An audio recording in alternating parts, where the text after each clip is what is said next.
আসিফ নজরুলরা ভাবছে এই বুঝি শেষ, ভাবছে ঘড়ির কাঁটা বুঝি এখানেই থেমে যাবে, ভাবছে পৃথিবী বুঝি এখানেই থমকে দাঁড়াবে। শোনো হে আসিফ নজরুল, কোনো কিছুই থেমে যাবে না। ঘড়ির কাঁটা চলতে থাকবে, পৃথিবীও ঘুরতে থাকবে, পদ্মা মেঘনা যমুনায় জল বইতে থাকবে। বাংলাদেশও তার জন্মশত্রুদের মোকাবেলা করে অনেক দূর এগিয়ে যাবে। মনে রাখবে, এই দেশে মুক্তিকামী জনগণের সংগ্রামী হলো আসল সিনেমা, আর তোমরা হলে সেই সিনেমার বিজ্ঞাপন বিরতি।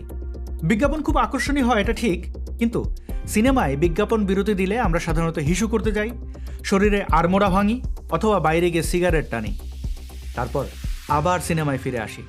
বিজ্ঞাপনের কথা কেউ মনে রাখে না। জুলাই ষড়যন্ত্র নামক বিজ্ঞাপন বিরতির সময়ও ফুরিয়ে এসেছে। ইতিহাসে তোমাদের নাম লেখা হবে অপচয়ের খাতায়। একটা কথা পরিষ্কার করে শুনে রাখো আসিফ নজরুল, তোমরা যতই ইতিহাস বিকৃত করো না কেন, মুক্তিযুদ্ধের উত্তর প্রজন্ম তাদের ইতিহাস ঠিকই খুঁজে নেবে।